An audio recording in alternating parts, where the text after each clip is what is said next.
Bismillahirrahmanirrahim. Assalamualaikum warahmatullahi wabarakatuh.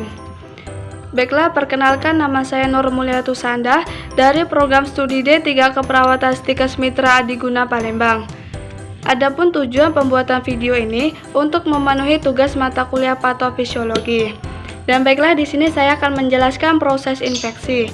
Infeksi adalah gangguan kesehatan yang disebabkan oleh mikroorganisme seperti bakteri, virus, jamur, dan parasit. Di dalam tubuh manusia ada beberapa mikroorganisme yang tergolong tidak berbahaya dan ada pula yang tergolong berbahaya yang dapat menyebabkan gangguan kesehatan sehingga dapat menyebabkan kematian.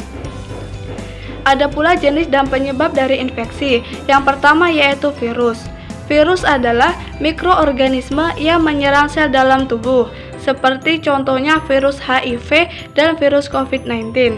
Dan yang kedua adalah bakteri. Bakteri adalah mikroorganisme yang dapat melepaskan racun dalam tubuh. Contoh bakteri E. coli yang dapat menginfeksi saluran kemih. Dan yang ketiga adalah jamur. Contoh dari jamur adalah jamur Dermatophytes, yaitu jamur yang menyebabkan kutu air. Dan yang keempat adalah parasit. Contoh dari parasit adalah Plasmodium, yaitu parasit yang bergantung hidup dalam tubuh nyamuk yang menyebabkan malaria. Dan ada pula penyebabnya, yaitu bisa dari manusia, hewan, dan benda-benda mati yang telah terkontaminasi dengan bakteri, virus, jamur, maupun parasit. Ada pula tanda dan gejala dari infeksi. Yang pertama yaitu rubor. Rubor adalah kemerahan yang disebabkan dari infeksi. Dan yang kedua adalah kalor. Kalor adalah panas yang disebabkan dari infeksi. Dan yang ketiga adalah dolor. Dolor adalah nyeri, rasa nyeri yang disebabkan dari infeksi. Dan kemudian yang keempat adalah tumor, bengkak atau benjolan. Dan yang kelima adalah fungsiolesa, penurunan atau perubahan fungsi. Ada pula faktor yang dapat terkontaminasi oleh infeksi, seperti contohnya faktor usia. Faktor usia seperti lansia.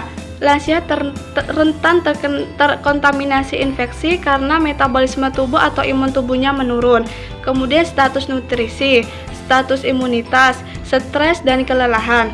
Dan ada pula beberapa periode dari infeksi.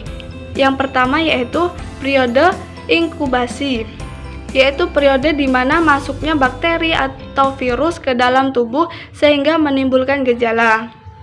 Kemudian yang kedua adalah periode prodromal, yaitu periode di mana munculnya gejala, baik gejala umum maupun gejala spesifik.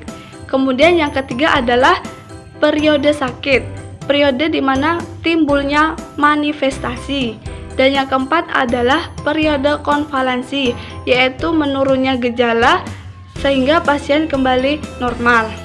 Kemudian ada pula infeksi nosokomial, yaitu infeksi yang disebabkan dari lingkungan rumah sakit yang bisa bersumber dari pasien lain, petugas kesehatan, alat-alat medis, lingkungan, dan pengunjung. Dan ada pula beberapa upaya yang dapat kita lakukan untuk mencegah terjadinya infeksi. Yang pertama, rajin mencuci tangan. Yang kedua, menjaga imun tetap sehat dan rajin berolahraga, istirahat yang cukup, mengkonsumsi buah sayur.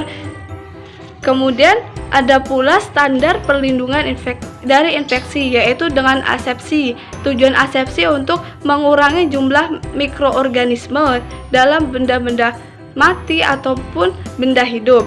Kemudian ada desinfeksi. Setelah itu ada desinfektan, sterilisasi, pembersihan mencuci membilas, dan ada pula membuang dan membakar sampah. Jadi mungkin hanya ini yang bisa saya sampaikan. Jika ada kesalahan saya mohon maaf. Tetaplah jaga kesehatan karena sehat itu mahal. Lebih baik mencegah daripada mengobati. Sekian dari saya. Wassalamualaikum warahmatullahi wabarakatuh.